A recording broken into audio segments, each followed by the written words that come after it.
बच्चों, कक्षा 11 की जीव विज्ञान की इस कक्षा में मैं पवन कुमार, प्रवक्ता पंडित देवकृष्ण इंटर कॉलेज सगवर उन्नाव आपका स्वागत करता हूं। बच्चों, आज की इस कक्षा में हम लोग पादपों में श्वसन के विषय में जानकारी प्राप्त करेंगे। बच्चों, इस अध्याय को हमने 2 भागों में विभाजित किया है, जिसके प्रथम भाग का अध्ययन हम लोग आज करेंगे। बच्चों, आप लोग सब लोग जानते हैं कि प्रत्येक जीव को जीने के लिए कुछ प्रमुख क्रियाएं करनी होती हैं और वो निरंतर उन क्रियाओं को करता है, जिसमें से जो श्वसन की क्रिया होती है वो अति आवश्यक क्रिया होती है। इस क्रिया के अंतर्गत प्रत्येक जीव ऑक्सीजन को ग्रहण करता है और कार्बन डाइऑक्साइड को वातावरण में मुक्त करता है। बच्चों, आज हम इसी क्रिया को पादपों में किस प्रकार से होती है इसके विषय में जानेंगे। आइए हम लोग देखते हैं कि हमारे इस श्वसन अध्याय के भाग 1 के शिक्षण बिंदु कौन कौन से हैं। बच्चों, इस अध्याय में हम लोग जानेंगे कि श्वसन क्या है, इसके बाद श्वसन क्रिया कितने प्रकार की होती है इसके विषय में जानकारी प्राप्त करेंगे। पौधे श्वसन कैसे करते हैं इसको देखेंगे। कोशिकीय श्वसन की क्रियाविधि क्या होती है, इसके अंतर्गत हम लोग पौधों में होने वाली ग्लाइकोलिसिस क्रिया के विषय में जानेंगे। पायरुविक अम्ल का ऑक्सी विघटन किस प्रकार से होता है इसको भी हम लोग इसी भाग के अंतर्गत अध्ययन करेंगे। पायरुविक अम्ल का अनाक्सीय विघटन किस प्रकार से होता है इस भाग को भी हम लोग इसी के अंतर्गत अध्ययन करेंगे। इसी के साथ साथ इस अध्याय में हम लोग अनाक्सीय श्वसन या किण्वन की क्रिया किस प्रकार से होती है इसके विषय में भी जानकारी प्राप्त करेंगे। इसके जो श्वसन का जो शेष भाग होगा, जिसमें क्रेब्स चक्र, इलेक्ट्रॉन परिवहन तंत्र आदि जो क्रियाएं हैं, उसको हम लोग इस अध्याय के जो भाग 2 के अंतर्गत उसका अध्ययन प्राप्त करेंगे। आइए आगे देखते हैं। सबसे पहले देखते हैं कि श्वसन की क्रिया क्या होती है, इसकी परिभाषा क्या है। बच्चों, श्वसन एक अपचयी क्रिया है जो इसके अंतर्गत पौधों में विभिन्न प्रकार के जटिल कार्बनिक पदार्थों का विघटन होता है और इस क्रिया के फलस्वरूप कार्बन डाइऑक्साइड व जल निकलते हैं तथा अधिक मात्रा में ऊर्जा की प्राप्ति होती है। जिसे इस रिएक्शन में हम लोगों ने इस क्रियाविधि में दिखाया गया है कि ग्लूकोज ऑक्सीजन की उपस्थिति में उसका विघटन हो रहा है, कार्बन डाइऑक्साइड निकल रही है, H2O मुक्त हो रहा है, प्लस बहुत अधिक मात्रा में ऊर्जा मुक्त होती है। तो श्वसन क्रिया के द्वारा बहुत अधिक मात्रा में ऊर्जा प्राप्त करना ही प्रमुख उद्देश्य होता है। इसका एक प्रमुख जो श्वसन का हमारा उद्देश्य है वो है ऊर्जा प्राप्त करना, कार्बनिक पदार्थों के जारण से ऊर्जा की प्राप्ति।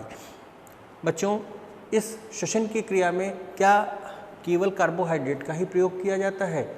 नहीं। श्वसन की क्रिया के लिए हमारे शरीर के द्वारा या पौधे के शरीर के द्वारा विभिन्न प्रकार के पदार्थों का जारण होता है। इसमें सबसे अधिक जो महत्वपूर्ण पदार्थ होता है वो कार्बोहाइड्रेट होता है। कार्बोहाइड्रेट के साथ साथ हम लोग प्रोटीन का और वसा आदि का भी जारण करते हैं और इसके जारण के द्वारा भी ऊर्जा की प्राप्ति होती है। इस प्रकार से ऐसे कार्बनिक पदार्थ जिनके अपचयन से सजीव कोशिकाओं को ऊर्जा मिलती है, उन्हें हम लोग सबस्ट्रेट के नाम से या क्रियाधार के नाम से जानते हैं और ऐसे तत्वों को श्वसन क्रियाधार या रेस्पिरेटरी सबस्ट्रेट्स कहा जाता है। यह ग्लूकोज के अलावा अन्य जटिल प्रकार के कार्बोहाइड्रेट्स, प्रोटीन्स व वसा हो सकते हैं। बच्चों, श्वसन कितने प्रकार का होता है आइए देखते हैं। श्वसन मुख्य रूप से 2 प्रकार का होता है। एक होता है ऑक्सी श्वसन और दूसरा होता है अनाक्सीय श्वसन। ऑक्सी श्वसन जैसा नाम से ही हमको पता चल रहा है कि ऐसी क्रिया जो ऑक्सीजन की उपस्थिति में संपन्न होती है ऑक्सी श्वसन कहलाती है। अनॉक्सी श्वसन जो दूसरे नंबर पर क्रिया है, जैसे पता उसके नाम से ही परिलक्षित होता है कि ऐसी क्रिया जिसमें ऑक्सीजन की कोई आवश्यकता नहीं होती है, अर्थात जो ऑक्सीजन की अनुपस्थिति में ऐसी क्रिया संपन्न हो उसे हम अनॉक्सीय श्वसन के नाम से जानते हैं। अनॉक्सीय श्वसन की क्रिया मुख्य रूप से सूक्ष्म जीवों में पाई जाती है। इसका विस्तृत वर्णन हम लोग आगे करेंगे। जब श्वसन की क्रिया ऑक्सीजन की उपस्थिति में होती है तो इसे ऑक्सीय श्वसन कहते हैं। इस क्रिया में खाद्य पदार्थों का पूर्ण ऑक्सीकरण होता है तथा अधिक मात्रा में ऊर्जा उत्पन्न होती है। जैसा इस रिएक्शन में दिखाया गया है, ग्लूकोज के ऑक्सीजन की उपस्थिति में उसका विघटन हो रहा है, ऑक्सीकरण हो रहा है, तो CO2 H2O प्राप्त हो रही है और बहुत अधिक मात्रा में ऊर्जा प्राप्त हो रही है। जब श्वसन की क्रिया ऑक्सीजन की अनुपस्थिति में होती है तो उसे अनाक्सीय श्वसन कहते हैं और इस प्रकार श्वसन करने वाले जीव अनाक्सीय जीव कहलाते हैं।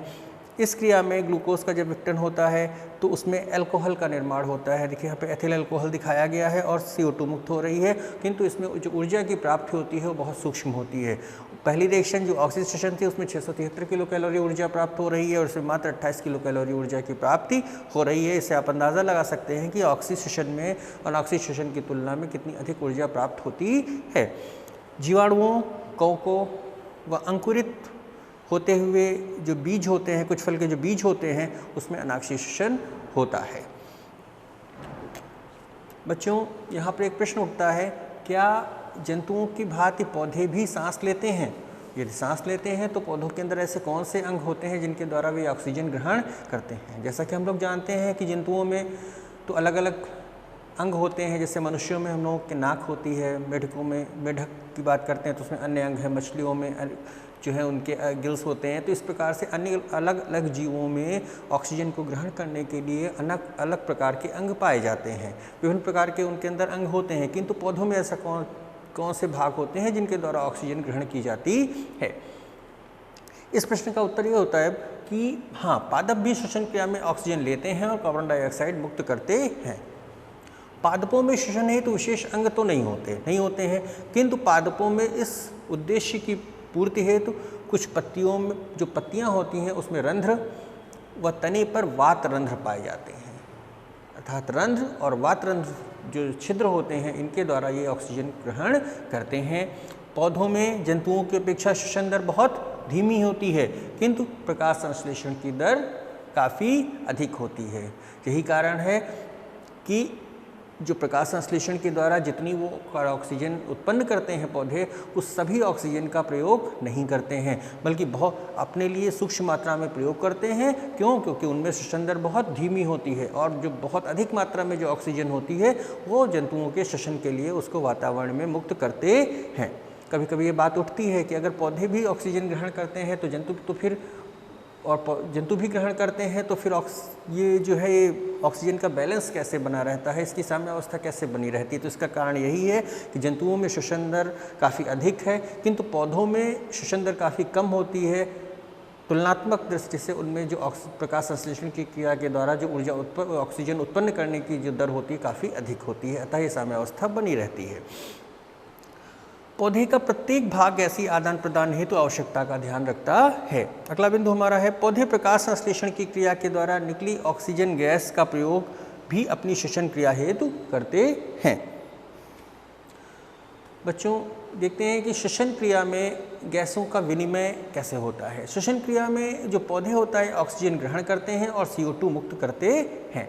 पौधे प्रकाश संश्लेषण के लिए बहुत अधिक मात्रा में CO2 का उपयोग कर लेते हैं, अर्थात जो जंतुओं के द्वारा भी जो CO2 मुक्त की जाती है और जो पौधे मुक्त करते हैं उस सबका एक साथ वो ग्रहण कर सकते हैं। काफ़ी मात्रा में, अधिक मात्रा में वो CO2 का उपयोग करते हैं, जिसकी कुछ मात्रा में जो पूर्ति होता है श्वसन के द्वारा निकली हुई CO2 के द्वारा भी हो जाती है तथा शेष वायुमंडल से कर ली जाती है। इस क्रिया के फलस्वरूप बहुत अधिक मात्रा में ऑक्सीजन बाहर निकलती है। इस चित्र में यहाँ पे दिखाया गया है क्या है कि जो श्वसन की क्रिया में ऑक्सीजन जो होता है, जो पौधे होते हैं इसको ग्रहण कर रहे हैं और CO2 मुक्त कर रहे हैं, और प्रकाश संश्लेषण के द्वारा दिखाया गया है कि वो CO2 को ग्रहण कर रहे हैं और ऑक्सीजन को मुक्त कर रहे हैं। ये चीज़ इस चित्र के द्वारा यहाँ पर दिखाई गई है। ऑक्सीजन की कुछ मात्रा का प्रयोग पौधे के द्वारा श्वसन क्रिया में कर लिया जाता है तथा शेष भाग वायुमंडल में मुक्त कर दिया जाता है। महत्वपूर्ण बात है कि कुछ मात्रा का प्रयोग तो पौधों के द्वारा किया जाता है, शेष जो क्या होता है वो मुक्त कर दिया जाता है। जैसे चित्र में यहाँ पे दिखाया गया, आप लोग ध्यान से देखेंगे कि जब CO2 ग्रहण करते हैं तो ऑक्सीजन निकलती है, कुछ बहुत ऑक्सीजन का उपयोग ये रेस्पिरेशन के लिए कर रहे हैं, इस दूसरे चित्र में दिखा रहे हैं, और बहुत अधिक मात्रा में ऑक्सीजन जो होती है वो बाहर निकल रही है।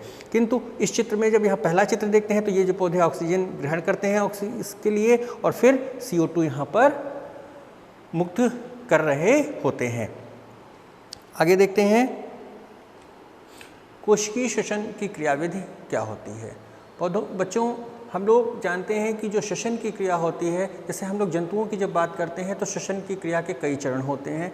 उसमें हम लोग सामान्य रूप से जानते हैं कि हम लोग अपनी नाक के द्वारा ऑक्सीजन ग्रहण करते हैं तथा कार्बन डाइऑक्साइड को बाहर मुक्त करते हैं। फिर इस ऑक्सीजन का फेफड़ों तक प्रवाह होता है और फेफड़ों से फिर ये जो ऑक्सीजन होती है इसका विनिमय होता है हमारे शरीर की विभिन्न कोशिकाओं तक, CO2 और जो है कार्बन डाइऑक्साइड का विनिमय होता है। तो इस प्रकार से ये कई चरणों में संपन्न होती है, जिसमें प्रथम चरण होता है श्वासोच्छ्वास, नाक के द्वारा ऑक्सीजन ग्रहण करना और कार्बन डाइऑक्साइड मुक्त करना। यह क्रिया ब्रीदिंग या श्वासोच्छ्वास कहलाती है।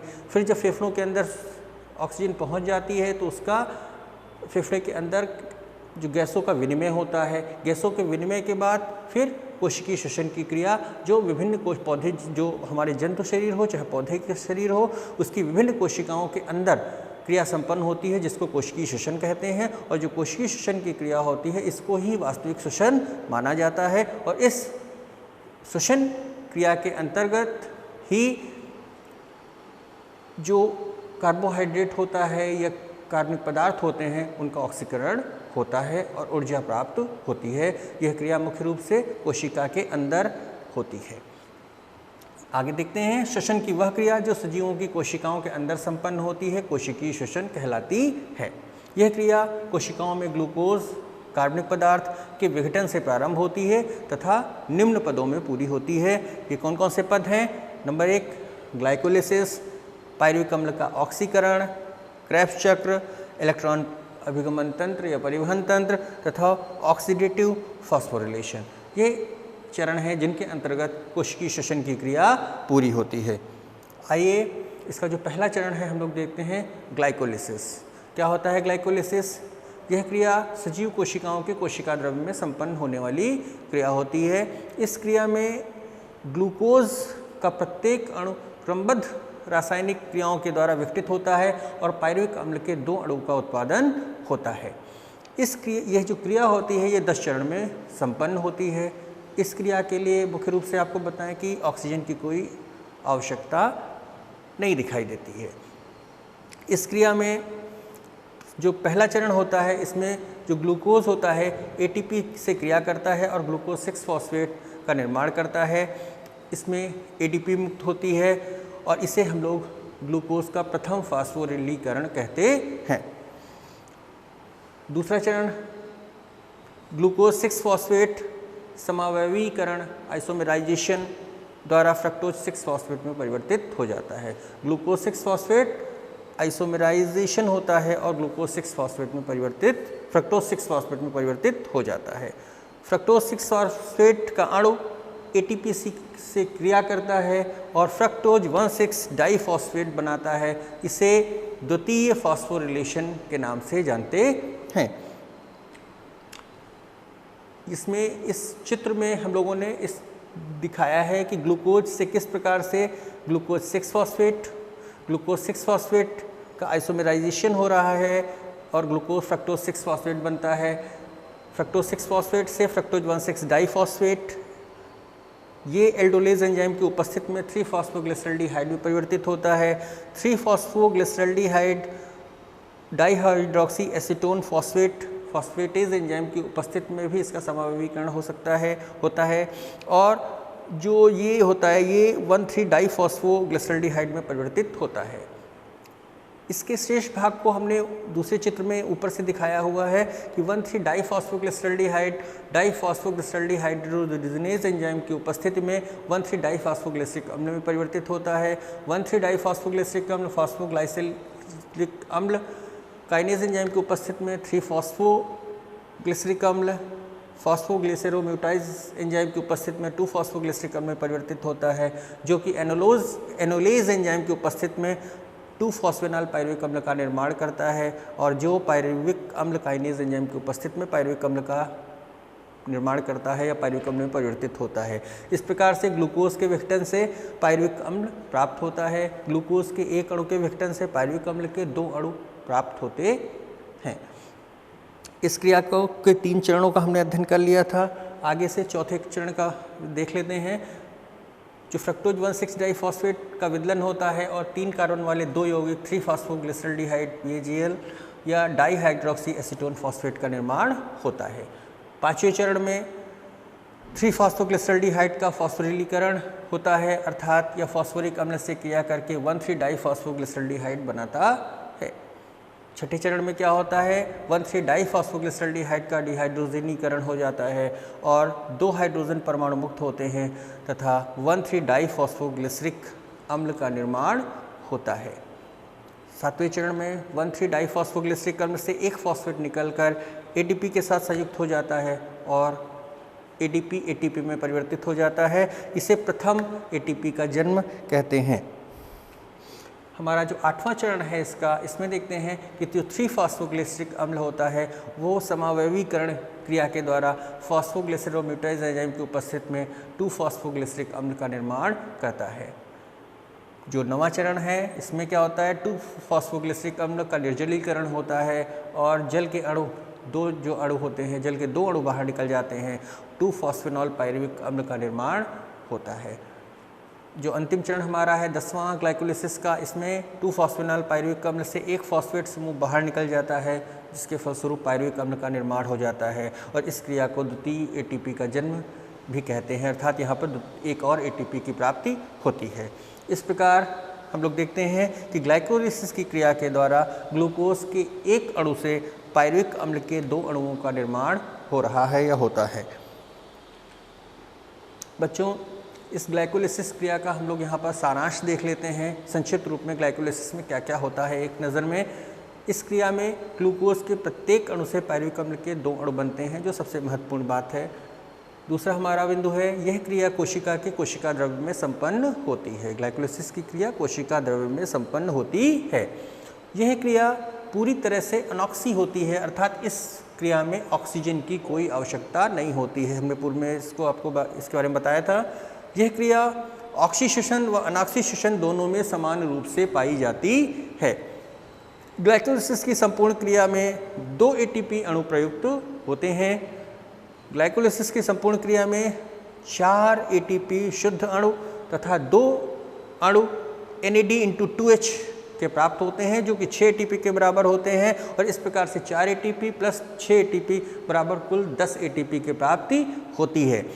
इस संपूर्ण क्रिया में शुद्ध लाभ 8 एटीपी अणुओं का होता है, क्योंकि जो 2 एटीपी होते हैं वो इस क्रिया में के हेतु प्रयुक्त हो जाते हैं। इस प्रकार से जब कुल प्राप्ति 10 एटीपी की है और उससे 2 एटीपी अणु प्रयुक्त हो जाते हैं तो जो हमारा शुद्ध लाभ होता है वो 8 एटीपी अणुओं का होता है। तो इस प्रकार से हम देखते हैं कि इस ग्लाइकोलिसिस की क्रिया के दौरान हमें 8 एटीपी अणुओं का शुद्ध लाभ होता है। आइए अब इसके आगे देखते हैं बच्चों कि जो कोशिकीय श्वसन है, इसका जो क्रियाविधि है, इसका संक्षिप्त जो रेखाचित्र है क्या है। इसमें जो ग्लूकोज है आप देख रहे हैं कि यह किस प्रकार से ग्लूकोज का ये ग्लाइकोलिसिस की क्रिया है जो एरोबिक और एनरोबिक अर्थात ऑक्सी और अनॉक्सी श्वसन दोनों में समान रूप से पाई जाती है और ये पायरुविक अम्ल में परिवर्तित हो जाता है। और ये जो पायरुविक अम्ल होता है, अगर ये अनॉक्सी श्वसन में प्रवेश करता है तो अल्कोहल कार्बन डाइऑक्साइड का निर्माण करता है और ये ऑक्सीजन की अनुपस्थिति में क्रिया होती है। यदि ये पायरुविक अम्ल ऑक्सीजन की उपस्थिति में विखंडित होता है तो उसमें ऑक्सीडेशन की क्रिया शुरुआत होती है और इस प्रकार से इस क्रिया में CO2H2O और एनर्जी की प्राप्ति होती है और यह क्रिया क्रेब्स चक्र और इलेक्ट्रॉन परिवहन तंत्र के द्वारा संपन्न होती है। पायरुविक अम्ल का विघटन किस प्रकार से होता है, आइए इसके बारे में जानते हैं। बच्चों, किसी भी जीव में जो पायरुविक अम्ल होता है वह उसका जो विघटन होता है वह 2 प्रकार से हो सकता है। जब ऑक्सीजन की उपस्थिति में पायरुविक अम्ल का विघटन होता है तो इसे हम इससे ऑक्सीडेशन की क्रिया आगे बढ़ती है जो कि क्रेब्स चक्र और इलेक्ट्रॉन परिवहन तंत्र के द्वारा संपन्न होती है। और जब ऑक्सीजन की अनुपस्थिति में पायरुविक अम्ल का विघटन होता है तो अनॉक्सीडेशन या किण्वन की क्रिया आगे बढ़ती है। ऑक्सीजन की उपस्थिति में जब पायरुविक अम्ल का ऑक्सीकरण होता है तो ये कैसे होता है, ये देखते हैं कि साइटोसोल में उत्पन्न हुआ पायरुविक अम्ल के दोनों अणु माइटोकॉन्ड्रिया में प्रवेश करते हैं।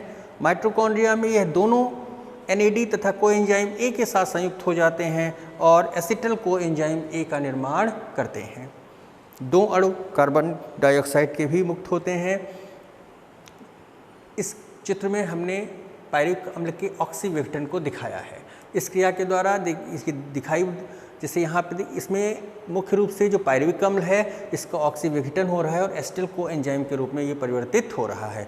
यहाँ पर प्रोटीन और वसा को भी दिखाया गया है। ऐसा नहीं है कि जो खाली जो ग्लूकोज की ग्लाइकोलिसिस होती है तो उससे पायरुविक अम्ल बनता है, तो केवल ऐसा नहीं है कि ग्लूकोज से ही श्वसन की क्रिया आगे बढ़ती है। जैसे हमने श्वसन सबस्ट्रेट श्वसन क्रियाधारों के रूप में बताया था कि प्रोटीन और वसा का भी प्रयोग होता है, इसीलिए यहाँ पे प्रोटीन और वसा को भी उस प्रकार से दिखाया गया है। और ये जो है प्रोटीन का एमिनो अम्ल और ग्लाइसिन के रूप में परिवर्तित होकर ये एसिटिल कोएंजाइम के रूप में आगे क्रेब्स चक्र की क्रिया को बढ़ाते हैं। वसा का भी जब भी ऑक्सीडेशन होता है तो एसिटिल कोएंजाइम का निर्माण होता है। इस प्रकार जो पायरुविक अम्ल का पायरुविक डिहाइड्रोजनेज एंजाइम की उपस्थिति में ये एसिटिल कोएंजाइम के रूप में परिवर्तित होता है। ठीक, तो इस चित्र के बाद हम लोग देखते हैं कि पायरुविक अम्ल का अनाक्सीय विघटन किस प्रकार से होता है। ऑक्सीजन के अभाव में या कुछ विशेष परिस्थितियों में अनॉक्सीडेशन होता है। इस क्रिया में ग्लाइकोलिसिस की क्रिया में बने पायरुविक अम्ल मुख्यतः दो प्रकार की क्रियाओं में भाग लेते हैं। नंबर एक एथिल अल्कोहल का निर्माण और दूसरा लैक्टिक अम्ल का निर्माण। जो एथिल अल्कोहल का निर्माण होता है या ईस्ट व कुछ अन्य पादप कोशिकाएं के द्वारा एथिल अल्कोहल का निर्माण होता है, जो कि दो चरणों में संपन्न होता है। नंबर एक पायरुविक अम्ल के कार्बोक्सिलीकरण के एस्टर एस्टल्डिहाइड का निर्माण होता है। इस रिएक्शन में दिखाया गया है कि पायरुविक अम्ल से किस प्रकार से एस्टल्डिहाइड बन रहा है, तथा दूसरी रिएक्शन में एस्टल्डिहाइड ग्लाइकोलिसिस में बने NAD/2H की उपस्थिति में अपचयित होकर अल्कोहल का निर्माण करता है। इस रिएक्शन में दूसरी रिएक्शन में इसको दिखाया गया है। दूसरा जो हमारा है लैक्टिक अम्ल का निर्माण, अनॉक्सीडेशन में जो दूसरा भाग था, पायरुविक अम्ल कुछ लैक्टिक अम्ल जीवाणु जैसे लैक्टोबैसिलस के द्वारा लैक्टिक अम्ल में परिवर्तित हो जाता है। पायरुविक अम्ल NAD/2H की उपस्थिति में, लैक्टिक अम्ल डिहाइड्रोजनेज एंजाइम की उपस्थिति में लैक्टिक अम्ल में परिवर्तित होता है। इस प्रकार हम देखते हैं कि एक ग्लूकोज अणु के विघटन से 2 अल्कोहल तथा 2 अणु कार्बन डाइऑक्साइड के बनते हैं तथा दो ATP अणुओं का शुद्ध लाभ होता है। इस क्रिया को किण्वन भी कहते हैं। किण्वन के द्वारा कुछ अन्य पदार्थ भी बनते हैं, जैसे जब एस्टोबैक्टर जीवाणु के द्वारा एस्टिक अम्ल बनता है, बैसिलस व क्लॉस्ट्रीडियम जीवाणु के द्वारा ब्यूटारिक अम्ल आदि का निर्माण होता है। अब अनॉक्सीडेशन की क्रिया के हम लोग प्रमुख बिंदु देख लेते हैं। अनॉक्सीडेशन की क्रिया ऑक्सीजन की अनुपस्थिति में संपन्न होती है। यह ग्लूकोज, अल्कोहल एवं कार्बन डाइऑक्साइड में निम्नीकृत होता है। यह जीवाणुओं और कवकों की कोशिकाओं में पाया जाता है। यह क्रिया कोशिका द्रव्य में संपन्न होती है। इस क्रिया के दौरान 2 ATP अणुओं का शुद्ध लाभ होता है। इस किण्वन क्रिया के जो प्रमुख बिंदु हैं क्या हैं? यह क्रिया अनाक्षी श्वसन के समान होती है, किंतु इसमें कुछ भिन्नता पाई जाती है। जैसे कि किण्वन की क्रिया कोशिकाओं के बाहर संपन्न होती है। इस क्रिया में सारी ऊर्जा जो होती है वह ऊष्मा के रूप में मुक्त होती है। ATP का निर्माण इस क्रिया में नहीं होता है। बच्चों, आज की जो ये अध्याय है इसमें कि जो हमारा जो गृह कार्य है, आइए इसको देख लेते हैं कि बच्चों ये जो श्वसन की क्रिया हमने पढ़ा, इसमें हमने ग्लाइकोलिसिस के बारे में जाना। ग्लाइकोलिसिस में हमने ये जाना कि यह जो क्रिया होती है ये एक ऑक्सीजन की अनुपस्थिति में होने वाली क्रिया है जो कोशिका द्रव्य में संपन्न होती है। और इस क्रिया के द्वारा जो पायरुविक अम्ल का निर्माण होता है इसका उपयोग ऑक्सी विधि और अनाक्सीय विधि दोनों तरीके से, अर्थात इसका प्रयोग ऑक्सीजन की उपस्थिति में और ऑक्सीजन की अनुपस्थिति में दोनों प्रकार की क्रियाओं में इसका उपयोग किया जा सकता है। ऑक्सीजन की उपस्थिति में जब क्रिया होती है तो ऑक्सीडेशन होता है और उसमें जो होती है कोशिकीय श्वसन की क्रिया बढ़ती है। और जब जीवाणुओं में ऑक्सीजन की अनुपस्थिति में ये क्रिया संपन्न होती है, मुख्य रूप से जीवाणुओं में होती है, तो इससे अल्कोहल का निर्माण होता है। इस क्रिया में हम लोगों ने ये देखा कि श्वसन की क्रिया में केवल ग्लूकोज का ही ऑक्सीकरण नहीं होता है, बल्कि इसके साथ साथ वसा और प्रोटीन का भी ऑक्सीकरण हो सकता है, जिन्हें हम लोग श्वसन क्रियाधारों के नाम से जानते हैं। हम लोग अब आज की इस जो अध्याय का हमारा जो गृह कार्य होगा, इसके अंत में हम लोग देखते हैं कि आप लोगों को अब क्या करना है। बच्चों, आपको देखना है घर में कि श्वसन क्या है, विभिन्न प्रकार के पौधों में श्वसन किस प्रकार होता है, इसका आपको अध्ययन करना है और संक्षिप्त विवरण देना है।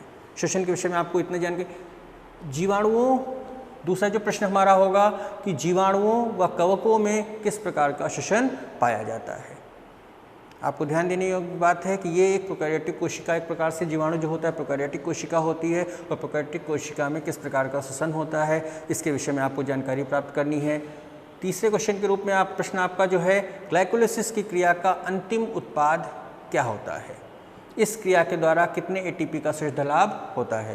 हालांकि हमने आपको बता दिया है, फिर आपको बता देते हैं, इसको ध्यान से करिएगा। इसमें अंतिम उत्पाद क्या होता है? पायरुविक अम्ल होता है। और इस क्रिया में ATP का शुद्ध लाभ कितना होता है? 10 ATP उत्पन्न होते हैं, 2 ATP उपयोग कर लिए जाते हैं और शुद्ध लाभ 8 ATP अणुओं का होता है। इसको आप लोग अपनी भाषा में विस्तृत रूप से लिखिएगा। एक हमारा जो अगला प्रश्न है, क्या ग्लाइकोलाइसिस की जो क्रिया होती है यूकेरियोटिक कोशिका में भी पाई जाती है? क्या ग्लाइकोलाइसिस की क्रिया यूकेरियोटिक कोशिका में भी पाई जाती है? यदि हाँ, तो यह उच्च वर्ग के पादपों से कुछ भिन्न प्रकार का होता है। कैसे? इसको आप लोग देखिएगा और अध्ययन करके इसको लिखिए। हमारा अगला प्रश्न है, अनाक्सीय श्वसन व किण्वन में पाई जाने वाली प्रमुख समानताओं व विभिन्नताओं के बारे में बताइए। अनाक्सीय श्वसन व किण्वन में, अनाक्सीय श्वसन और किण्वन में पाई जाने वाली प्रमुख समानताओं और विभिन्नताओं के विषय में ये ध्यान दीजिएगा। हमने 2 बार इसको कहा है क्योंकि अनाक्सीय श्वसन और किण्वन को सामान्य रूप से हम एक ही मानते हैं। दोनों क्रियाएं ऐसी होती हैं जो ऑक्सीजन की अनुपस्थिति में संपन्न होती हैं, फिर भी इसमें कुछ तो समानता होती है और कुछ विभिन्नता होती है, कुछ सूक्ष्म अंतर पाए जाते हैं। उन सूक्ष्म अंतरों को आपको लिखना है इसमें, इसलिए मैंने इसको 2 बार रिपीट किया है कि इसको आप ऑक्सी मत समझिए, इसको ये अनॉक्सी है और किण्वन है, दोनों एक ही क्रिया है। क्या अंतर, सूक्ष्म अंतर है, उनको आपको अध्ययन करना है। जो हमारा अंतिम प्रश्न है, पौधों में श्वसन की क्रिया हेतु गैसों का विनिमय किस अंग के द्वारा होता है? जंतुओं में आप सब लोग जानते हैं, आज पौधों के विषय में भी आप लोगों ने जाना है कि पौधों में जो गैसों का विनिमय है किस अंग के द्वारा होता है, इसके विषय में आपको जानकारी देनी है। इस प्रकार से बच्चों, आज के इस श्वसन का जो अध्याय था, इसका जो प्रथम भाग था, इसमें आप लोगों ने ग्लाइकोलाइसिस श्वसन की परिभाषा, ऑक्सीय श्वसन, अनाक्सीय श्वसन और उसका जो कोशिकीय श्वसन का जो प्रथम भाग हमारा ग्लाइकोलाइसिस और ग्लाइकोलाइसिस का पायरुविक अम्ल के रूप में परिवर्तन, इसके विषय में विस्तृत जानकारी प्राप्त करी। जो अध्याय का जो हमारा भाग 2 होगा, उस भाग 2 के अंतर्गत हम लोग कोशिकीय श्वसन के जो शेष भाग रह गए हैं, जैसे क्रेब्स चक्र, पायरुविक अम्ल का क्रेब्स चक्र, जिसके अंतर्गत हम लोग जानेंगे कि पायरुविक अम्ल का किस प्रकार से ऑक्सीजन की जिनकी उपस्थिति में विघटन होता है उसके विषय में जानेंगे, इलेक्ट्रॉन परिवहन तंत्र के विषय में जानेंगे और अन्य कुछ प्रयोगों के विषय में भी जानेंगे, जिनसे हम लोग ये सिद्ध करने का प्रयास करेंगे कि ऑक्सी और अनाक्सीय श्वसन की क्रिया किस प्रकार से संपन्न होती है। धन्यवाद।